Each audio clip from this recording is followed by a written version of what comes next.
क्या कहा आपने? आपके भी बच्चे लौकी नहीं खाते हैं? तो आप ट्राई कीजिए लौकी के सुपर टेस्टी क्रिस्पी करारे क्रॉकेट्स, जो बहुत ही बनाना आसान है और इतने स्वादिष्ट यम्मी चटपटे क्रिस्पी करारे बनते हैं ना कि किसी को पता ही नहीं चलेगा कि आपने इसमें भर भर के लौकी डाली है। और बनाना इतना आसान है और इतने क्रिस्पी बनते हैं ना कि सभी को बेहद ज़्यादा पसंद आते हैं। और सबसे अच्छी बात है, ये सौगी नहीं होते हैं, तो आप इसको लंच बॉक्स में भी डाल सकते हो। तो इसके लिए हम लेंगे एक बड़ी साइज़ की लौकी। तो यहाँ पे आप देख सकते हो मैंने एक बड़ी साइज़ की लौकी ली है, क्योंकि इसमें थोड़ा बहुत नहीं खूब सारा लौकी इसमें जाएगा। तो लौकी को अच्छे से धो करके छील लेंगे और देन हम इसको अच्छे से कद्दूकस कर लेंगे। तो यहाँ पे जो बड़ी साइज़ की छलनी होती है ना, उससे मैं लौकी को कद्दूकस कर रही हूँ। एकदम महीन नहीं करनी, थोड़ा मोटा मोटा रखेगा तो खाने में और ज़्यादा मज़ेदार लगती है। और ना ही हम इसका जूस वगैरह निकालेंगे। अब इसके अंदर ऐड कर दीजिए बाइंडिंग के लिए 1 कटोरी सूजी, आधा चम्मच नमक, 2-3 चुटकी जितना हल्दी, आधा चम्मच लाल मिर्ची पाउडर, 1 छोटा चम्मच धनिया पाउडर। साथ ही ना टेस्ट को और ज़्यादा इन्हेंस करने के लिए डाल दीजिए पिज़्ज़ा सीजनिंग आधा चम्मच। और सबसे एंड में डाल दीजिए 2 छोटे चम्मच भर के सेजवान चटनी।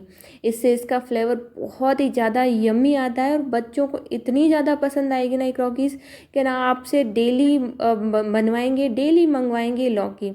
तो यहाँ पे अगर आपके पास सेजवान चटनी नहीं ना, तो आप क्या कीजिएगा, थोड़ा सा लहसुन, हरी मिर्ची, अदरक को कद्दूकस करके डाल दीजिए, वो भी बहुत ही ज़्यादा यम्मी लगती है। तो ये लौकी का नाश्ता इतना स्वादिष्ट मतलब बनता है ना, और बनाना इतना आसान है ना कि आपको खुद को यकीन नहीं होगा कि इतनी आसान तरीके से आप ये ना कटलेट या फिर आप चाप वगैरह कुछ भी कह सकते हो, इतना यम्मी क्रिस्पी करारा नाश्ता बन जाता है। अब 1 कटोरी सूजी डालने के बाद हमने इसको अच्छे से मिक्स कर लिया है। अब इसमें कोई भी मेज़रमेंट वगैरह नहीं है, तो आप एक बार चेक कर लीजिए। अगर बैटर थोड़ा सा गीला लग रहा है तो थोड़ी सी सूजी और ऐड कर लीजिए। और मसाले भी आप अपने अनुसार कम ज़्यादा कर सकते हो, जितना तीखा कम ज़्यादा खाना चाहते हो उसके अकॉर्डिंग। तो यहाँ पे मुझे थोड़ा सा गीला लग रहा था, तो आधा कटोरी मैंने सूजी और ऐड की है। और ये नॉर्मल वाली ही सूजी है जो कि हमेशा हम यूज़ करते हैं ना, बस वही। अच्छे से मिक्स करके इसको रेस्ट करने के लिए छोड़ देंगे, ताकि ना अच्छे से सूजी फूल जाए और हमारा जो बना मिक्सचर है ना अच्छे से सेट हो जाए। अब आपको कुछ इस तरीके की एक प्लेट लेनी है, क्योंकि हम बनाने वाले हैं क्रॉकेट्स के लिए एक स्लरी। तो यहाँ पे मैंने मैदा लिया है, मैदा मेरा थोड़ा ही था तो मैंने पाउच में से ले लिया है। ये तकरीबन होगा 4 से 5 छोटे चम्मच। इसमें ना स्वाद के अनुसार थोड़ा सा नमक, चुटकी भर हल्दी, 2 चुटकी जितनी लाल मिर्ची और थोड़ी सी सीजनिंग भी डाल दीजिए, क्योंकि स्लरी भी अगर फीकी होती ना तो उसका पूरा टेस्ट चला जाता है, हमारी मेहनत बेकार हो जाती है। तो सभी में हल्के हल्के और उनके अनुसार मसाले ऐड कर लीजिए। अब क्या करेंगे ना, थोड़ा थोड़ा पानी डाल करके इसकी स्लरी बनाएंगे, बिना गुठलियों की, लम्स फ्री, कुछ इस तरह की, ना गाढ़ी और ना ही ज़्यादा पतली, थोड़ी सी हल्की सी थिक रहेगी तो अच्छे से कोटिंग होगी। अब यहाँ पे ना 5 मिनट हो गए थे, तो यहाँ पे सूजी भी हल्की फूल गई थी और मिक्सचर एकदम परफेक्ट है। ये थोड़ा गीला ही रहेगा, ज़्यादा हमें हार्ड नहीं करना है।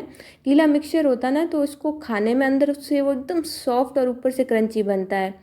तो यहाँ पे मैं इसको बना रही हूँ आइसक्रीम की स्टिक से। तो यहाँ पे मैंने आइसक्रीम स्टिक ले ली है काफ़ी सारी। एक लंबी साइज में यानी कि अंडे के आकार में हम एक बॉल लेंगे, चपटा करेंगे, उसमें एक डालेंगे स्टिक। और मैं यहाँ पे थोड़ी थोड़ी ना अमूल की चीज़ स्लाइस डाल रही हूँ। ये मेल्ट तो नहीं होती है, लेकिन मैंने सोचा जब बच्चों के लिए बना रहे हैं तो थोड़ा सा प्रोटीन और ऐड कर लिया जाए। तो यहाँ पे थोड़ी थोड़ी बाइट में मैं चीज़ भी ऐड कर रही हूँ और अच्छे से इसको अच्छा सा शेप दे देंगे आइसक्रीम जैसा। और इसको अच्छे से कवर कर लेना है मैं चीज़ को। अगर आपके पास मोज़रेला चीज़ है तो वो भी ऐड कर लीजिएगा, उससे तो और ज़्यादा बढ़िया बनती है और बच्चे भी खुश हो जाएंगे। अब यहाँ पे हम स्लरी लेंगे, साथ ही लेंगे ब्रेड क्रम्स। तो मेरे पास ब्राउन ब्रेड का ब्रेड क्रम्स पड़ा था, उसको मैं यूज़ कर रही हूँ। तो यहाँ पे सबसे पहले हम आइसक्रीम स्टिक को लेंगे और इसको अच्छे से कवर कर लेंगे स्लरी से। देन इसके अंदर डाल देंगे सीधा ही ब्रेड क्रम्ब से। और अब यहाँ पे कुछ चीज़ें हैं जो ध्यान रखने लायक होती है। अगर हम है ना ऐसी ब्रेड क्रम्स वाली चीज़ें बनाते हैं तो कई बार अक्सर लोगों के ना ब्रेड क्रम्स खुलने लगते हैं, ब्रेड क्रम्स के दाने निकलने लगते हैं। तो आपको क्या करना है, ब्रेड क्रम्स को डालते समय आपको इसको अच्छे से दबा दबा के डालना है, ऐसा नहीं हल्का फुल्का हाथों से डाल दिया।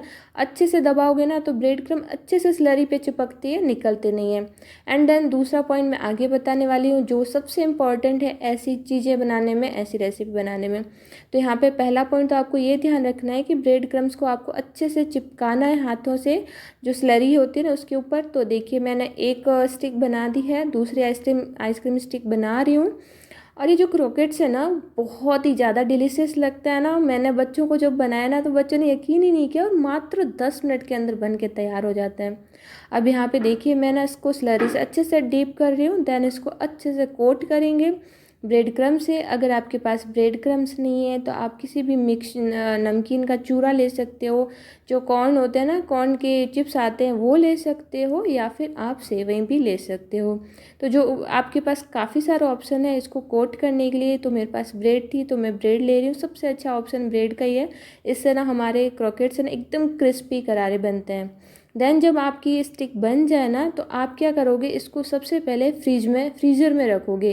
कम से कम 5 मिनट तक आपको रखने, इससे ना ये एकदम परफेक्टली सेट हो जाते हैं और बिल्कुल भी बिखरते नहीं जब हम इसको फ्राई करेंगे, और एकदम क्रिस्पी बन के तैयार होते हैं, एकदम मार्केट से भी सुपर क्रिस्पी और टेस्टी। तो हमने इसको फ्रिज में रख दिया था, फ्रीजर के अंदर 5 मिनट के अंदर। अब लास्ट पॉइंट है इम्पोर्टेंट, जिसको आपको ध्यान रखना है इसको फ्राई करते समय। तो यहाँ पे आप इसको फ्राई करो ना तो तेल आप अच्छा सा गर्म कीजिएगा, यानी कि धुआं निकलना चाहिए। देन आप ना इसकी आंच को बिल्कुल स्लो कर दें, और उसके बाद में एक एक करके आराम से स्टिक डाल दें। इससे क्या होता है ना कि जैसे हम स्टिक डालते हैं ना तो गर्म तेल से एकदम परफेक्टली सेट हो जाती है, बिल्कुल भी बिखरती नहीं है, और एकदम परफेक्ट शेप आता है, एकदम क्रिस्पी करारी बनते हैं। तो यहाँ पे देखिए मैंने ना एक एक करके 3 स्टिक डाली है पहले, मुझे लगा कहीं जगह नहीं होगी तो यहाँ पे मैंने पहले 3 ही डाली है। और जैसे ही 1 मिनट हुआ तो आप देखोगे एकदम बढ़िया से इसमें कलर आ गया है, मात्र 1 मिनट के अंदर ही। और ये बात भी ध्यान रखिएगा, हाई फ्लेम ना रखें, डालने के बाद आप इसको एकदम धीमे कर दें। उसके बाद में 1 से 1.5 मिनट धीमी आंच में और आपको इसको पका लेना है। तो इससे हमारी जो ना क्रोकेट्स है ना एकदम क्रिस्पी बनेगी, खुलेगी नहीं बिल्कुल भी, और एकदम चिपकी हुई एकदम परफेक्ट शेप में बनेगी। तो यहाँ पे एक और स्पेस था तो मैंने चौथा वाला भी क्रोकेट्स डाल दिया है, और अच्छे से इसको धीमी आंच में एंड में हमने एकदम क्रिस्पी कुरकुरा करके फ्राई कर लिया है। आप इसका कलर टेक्सचर देख के समझ सकते हो ना कितने क्रिस्पी बने होंगे। तो यहाँ पे मैंने 4 ही अभी क्रोकेट्स बनाए हैं, बाकी वाले मैं बाद में बनाऊँगी जब बच्चे आएंगे। तो मैं 4 ही क्रोकेट्स बना रही हूँ, और इसके लिए हम बनाएंगे साथ ही ये तंदूरी सॉस। तो तंदूरी सॉस बनाने के लिए मैं ना सिंपली यूज़ कर रही हूँ 2 चम्मच के जितना मेयोनीज, और साथ ही 4 से 5 छोटे चम्मच जितना हम ऐड करेंगे टोमेटो केचप, और इसको अच्छे से मिला लेंगे। तो यहाँ पे हमारे जो गाजरी कलर के ना ये जो तंदूरी सॉस बन के तैयार हो जाएगी। जैसा कि ठेला वगैरह वाले ऊपर से डालते हैं ना, बस वैसे ही कलर आएगा और वैसा ही टेक्सचर आ जाएगा। तो यहाँ पे हम इसको, आपको पहले तो इसकी आवाज़ सुन लीजिए, ये देखिए कितनी क्रिस्पी, आप आवाज़ से पहचान सकते हो। और सबसे अच्छी बात है ठंडा होने के बाद ही ऐसा ही क्रिस्पी करारा रहता है, और उतना ही स्वादिष्ट और मज़ेदार लगता है। और आप बच्चों को भी इसको लंच बॉक्स में डाल सकते हो, झटपट से बन जाते हैं।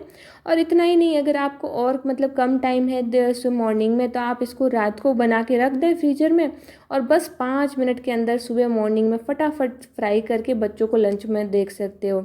ये टेस्टी भी है, मानसून स्पेशल भी है, दिखने में भी बहुत ही ज़्यादा टेम्पटिंग है, साथ ही साथ हेल्दी भी है। तो ये जो रेसिपी है या फिर ये ब्रेकफास्ट है आप बच्चों के लंच बॉक्स में दीजिए, बच्चे इतना खुश हो जाएंगे ना आप यकीन नहीं करोगे। तो यहाँ पे हमने तंदूरी सॉस को ऊपर से गार्निश किया है, साथ ही थोड़े से स्प्रिंग अनियन गार्निश किए हैं। तो यहाँ पे मुझे कुछ कमी लग रही थी तो मैंने थोड़ा सा टोमेटो केचप भी लगा दिया, जिससे ये और ज़्यादा सुंदर लगने लग गया। तो आप देख सकते हो कितने ज़्यादा बढ़िया लग रहे हैं, और मैं इसको तोड़ के दिखा रही हूँ। जो चीज़ हमने डाली थी वो अमूल की स्लाइस थी, तो ये मेल्ट नहीं होती लेकिन खाने में बहुत अच्छी लगती है, तो आप इसको यूज़ कर सकते हो। नहीं तो मोज़रेला चीज़ भी डाल सकते हो, उससे और चीज़ी और भी ज़्यादा स्वादिष्ट मतलब लगेगा। तो आप देख सकते हो जब मैंने इसको बच्चों को सर्व किया था तो किसी ने भी यकीन नहीं किया कि ये लौकी से बना हुआ है। तो एक बार ट्राई कीजिएगा और अपना फीडबैक मुझे ज़रूर